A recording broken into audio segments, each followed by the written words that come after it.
कभी आपके साथ ऐसा हुआ है कि आप पढ़ने बैठे और उसके बाद माइंड फ्रीज हो गया, अब कुछ भी समझ में नहीं आ रहा है, पढ़ तो रहे हैं लेकिन कुछ याद नहीं रह रहा है, या पिछले पेज में क्या पढ़ा कुछ भी याद नहीं है, माइंड एक्चुअली हैंग हो जाता है, फ्रीज हो जाता है, समझ में नहीं आ रहा है क्या हो रहा है मेरे साथ। तो ये एक बहुत ही ह्यूमन फेनोमेना है और ये सभी के साथ होता है, ये सिर्फ आपके साथ नहीं हो रहा है, ये सभी के साथ हो रहा है। और इसको सॉल्व करना है तो इस वीडियो को जरूर देखिए, क्योंकि यहां पर how to solve mind freeze मैं बताने वाला हूं। पहली चीज आपको ये याद रखना है कि ये बहुत ही रियल चीज है और ये हर स्टूडेंट के साथ होता है, हर इंसान के साथ होता है, मेरे साथ भी होता था।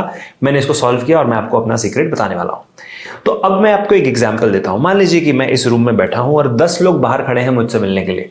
तो मैं क्या करूं, 10 लोगों को अंदर आने दूं? तो 10 के साथ एक साथ अगर मैं बात करता हूं तो क्या मैं उनके प्रॉब्लम को सॉल्व कर सकता हूं? नहीं कर सकता हूं। तो मुझे एक इंसान को पहले बुलाना है, उसके प्रॉब्लम को सॉल्व करना है, फिर अगले इंसान तक जाना है। करेक्ट? बट यहां पर एक छोटी सी प्रॉब्लम है। अगर वो एक फिजिकल वर्ल्ड है तो हाँ ठीक है, हम उसको रोक सकते हैं कि हाँ एक आदमी ही इस रूम में आएगा। लेकिन अगर ये मेंटल वर्ल्ड है तो यहां तो थॉट्स कभी भी आ जा सकते हैं।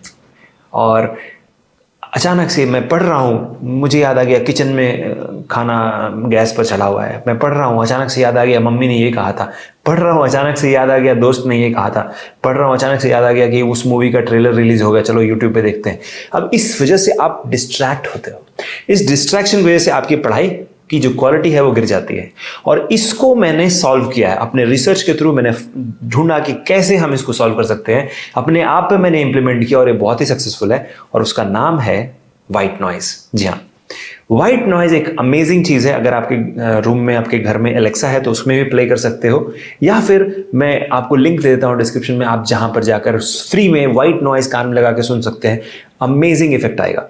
अब होता क्या है, जब आप पढ़ाई कर रहे होते तो थॉट्स की आवाजाही आपके दिमाग में होती रहती है, कुछ भी थॉट्स आ रही है, कुछ भी थॉट्स जा रही है, इस बीच में आप पढ़ भी रहे हो तो पढ़ाई इग्नोर हो जाती है और जो ज्यादा इंटरेस्टिंग चीज है, डिस्ट्रैक्शन हमेशा अट्रैक्टिव होता है, उसकी तरफ दिमाग चला जाता है। तो आपको करना क्या है, ईयरफोन उठाइए, कान में लगाइए और व्हाइट नॉइज प्ले कीजिए, लिंक डिस्क्रिप्शन में है, सुनिए। उसको सुनते वक्त आप पढ़ाई कीजिए। फिर अब क्या है, थॉट्स जो है आपके दिमाग में, बाहर के थॉट्स नहीं आएंगे, अब आप सिर्फ एक चीज पे फोकस होकर पढ़ाई कर सकोगे। मैं खुद जब 4 बजे सुबह उठता हूं, 1 से 1.5 घंटा मैं इस बात पर विचार करता हूं हर दिन की मैं अपने स्टूडेंट्स की जो पढ़ाई है उसको कैसे इंप्रूव करूं।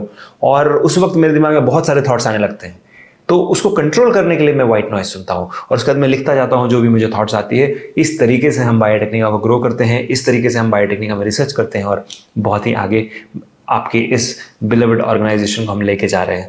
तो अगर आपके साथ भी ऐसा हो रहा है कि जब आप पढ़ने बैठ रहे हो आपका माइंड फ्रीज हो जा रहा है, तो आपको करना क्या है, व्हाइट नॉइज सुनिए। और हाँ, अगर CSIR नेट और गेट की प्रिपरेशन कर रहे हो तो व्हाइट नॉइज इंक्लूडेड है आपके प्रिपरेशन में। हम एक सेल्फ स्टडी बैच भी शुरू कर रहे हैं इसके साथ, जहां पर कि आप लक्ष्य बैच में, आप सेल्फ स्टडी बैच में व्हाइट नॉइज सुन सकते हो और आप देख भी सकते हो कि बाकी लोग पढ़ रहे हैं, तो आपको कभी भी अकेलापन फील नहीं होगा। जब आप पढ़ाई कर रहे हो आपको लगेगा कि हाँ कोई तो पढ़ रहा है आपके साथ। और इस तरीके से ऑनलाइन क्लासेस में भी आपको ऐसा फील होगा कि बाकी लोग पढ़ रहे हैं तो मुझे भी पढ़ना चाहिए। ये फीलिंग आएगी, ये इफेक्ट आएगा जब आप बायोटेक्निका के लक्ष्य बैच को ज्वाइन करोगे। तो वो तो हो गई CSIR नेट की बात। गेट के लिए भी अगर आपको कोई भी हेल्प, कोई भी प्रिपरेशन की सपोर्ट चाहिए तो लिंक डिस्क्रिप्शन में है, आप हमसे कांटेक्ट कर सकते हैं। बायोटेक्निका का एक ही एम है, वो ये नहीं कि बहुत ही अच्छा पढ़ाना, वो तो हम एनीवेज करते ही हैं, बट हमारा ये एम है कि आप अच्छा पढ़ो, क्योंकि आज का इंडिया अच्छा पढ़ेगा तो कल का इंडिया अच्छा बढ़ेगा। तो इस विचार के साथ आपसे विदा लेता हूं। Thank you so much for watching this video. मिलते हैं अगले वीडियो में। Till then take care, bye bye.